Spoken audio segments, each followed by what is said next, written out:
आज हम मुतरादिफ अल्फाज सीखेंगे। मुतरादिफ अल्फाज यानी ऐसे अल्फाज जिनके मानी एक जैसे हों। जैसे ये दो अल्फाज हैं, दरख्त और पेड़। अब लफ्ज दरख्त और लफ्ज पेड़, इन दोनों का मानी एक ही है। क्या मानी है?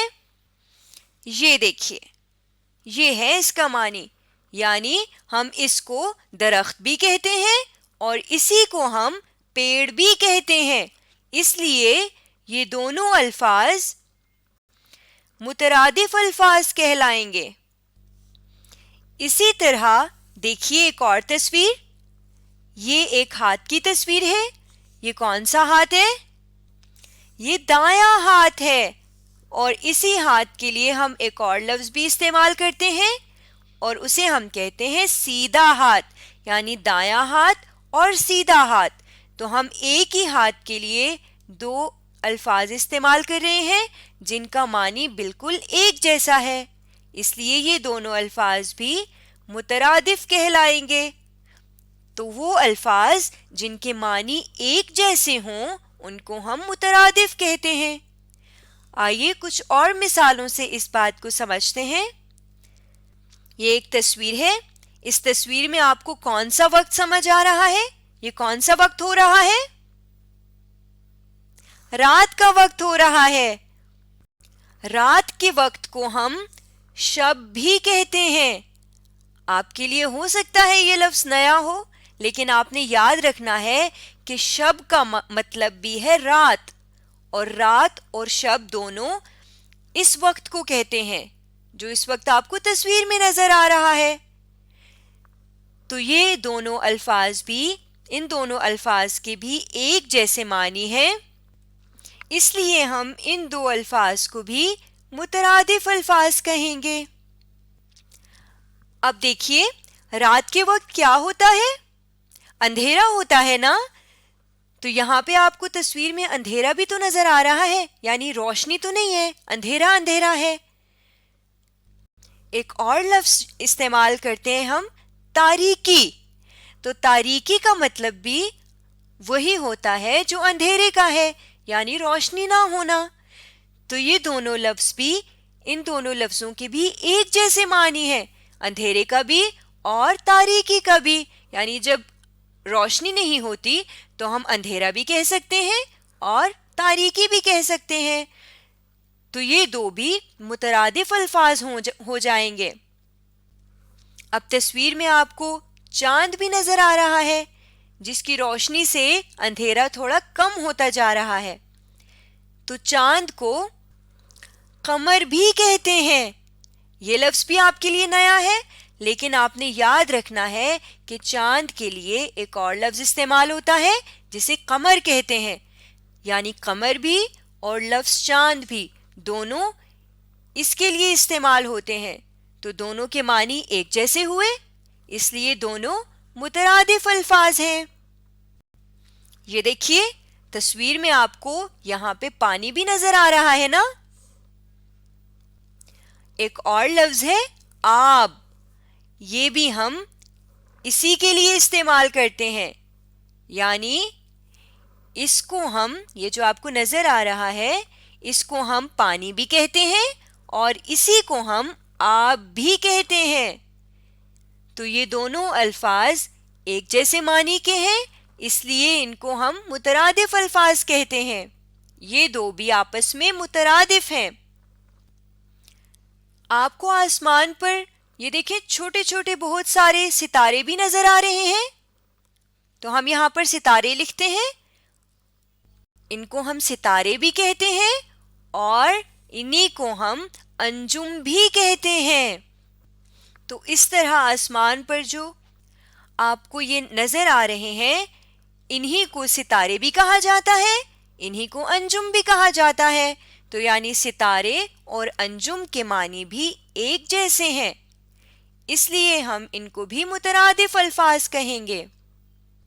सितारे कहाँ पर चमक रहे हैं? ये चांद कहाँ पर मौजूद है? आसमान पर। आसमान को हम फलक भी कहते हैं, यानी लफ्ज़ आसमान और लफ्ज़ फलक दोनों हम इसके लिए इस्तेमाल करते हैं। इसके लिए ये जो आपको तस्वीर में नज़र आ रहा है, तो इन दोनों के मानी भी क्या हैं? एक जैसे हैं। और एक जैसे मानी वाले अल्फाज के कौन से अल्फाज होते हैं? मुतरादिफ अल्फाज। तो यहाँ पे आसमान और फलक भी मुतरादिफ अल्फाज हैं। आइए कुछ और मिसालें देखते हैं। ये देखिए, ये तस्वीर, इसमें भी आपको आसमान नजर आ रहा है। अभी हमने सीखा था कि आसमान को हम फलक भी कहते हैं। आसमान और फलक दोनों मुतरादिफ अल्फाज हैं। अब देखें, आपको आसमान पर बादल भी नजर आ रहे हैं, यानी ये बादल। इसको मैंने इस तरफ करके लिख लिया।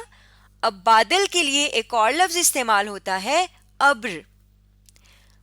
अब्र भी हम आसमान पर, ये जो आपको नजर आ रहे हैं ना, इन्हीं को हम अब्र भी कहते हैं और इन्हीं को हम बादल भी कहते हैं।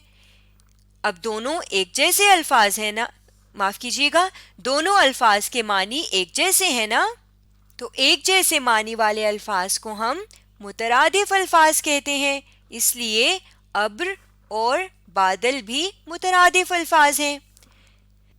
एक और मिसाल देखिए, इसको हम आदमी भी कहते हैं और इसी को हम मर्द भी कह सकते हैं,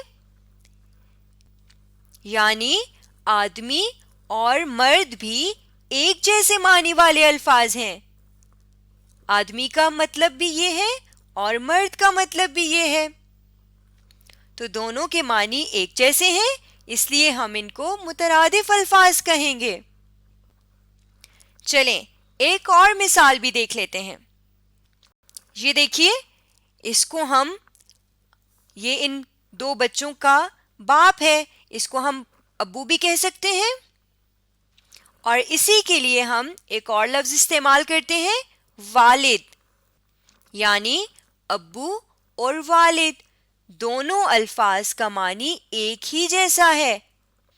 तो जिन अल्फाज के मानी एक जैसे होते हैं, हम उन्हें मुतरादिफ अल्फाज कहते हैं, इसलिए ये दो भी मुतरादिफ अल्फाज हैं। एक और मिसाल देखते हैं। ये देखिए, ये इस छोटे से बच्चे की अम्मी है और अम्मी के लिए हम वालिदा का लफ्ज भी इस्तेमाल करते हैं। तो लफ्ज अम्मी और लफ्ज वालिदा के मानी एक जैसे हैं, इसे ही हम अम्मी भी कहते हैं, इसे ही वालिदा भी, इसलिए ये दो भी मुतरादिफ अल्फाज हैं। आइए मुतरादिफ अल्फाज की एक छोटी सी मश्क हल कर लेते हैं। ये देखिए, हमारे पास एक तरफ कुछ अल्फाज दिए हुए हैं और दूसरी तरफ उन अल्फाज के मुतरादिफ लिखे हुए हैं, लेकिन हर एक लफ्ज के सामने उसका मुतरादिफ नहीं लिखा हुआ, यानी आगे पीछे करके दिए हुए हैं। हम यूं करते हैं कि एक एक लफ्ज पढ़ते जाते हैं और उनका मुतरादिफ दूसरे कॉलम में से ढूंढ के उसको मिलाते जाते हैं। पहला लफ्ज है रात। रात का मुतरादिफ शब, अभी हमने सीखा था, तो आइए रात को शब से मिला देते हैं। अगला लफ्ज है अंधेरा। अंधेरा का मुतरादिफ अभी हमने सीखा था तारीकी, तो आइए अंधेरा लफ्ज को तारीकी से मिला देते हैं। अगला लफ्ज है आसमान। आसमान के लिए हमने सीखा था लफ्ज फलक, तो इसको इससे मिला दिया। अगला लफ्ज है अब्बू। अभी हमने सीखा है कि अब्बू को हम वालिद भी कह सकते हैं, तो यहां पे हम इसको मिला देंगे। अगला लफ्ज है अम्मी। अम्मी को हम वालदा भी कहते हैं, इसलिए हम इनको अम्मी के लफ्ज अम्मी को लफ्ज वालिदा से मिला देंगे। इस तरह हमने अपनी ये मश्क भी हल कर ली। आज हमने सीखा है मुतरादिफ अल्फाज क्या होते हैं।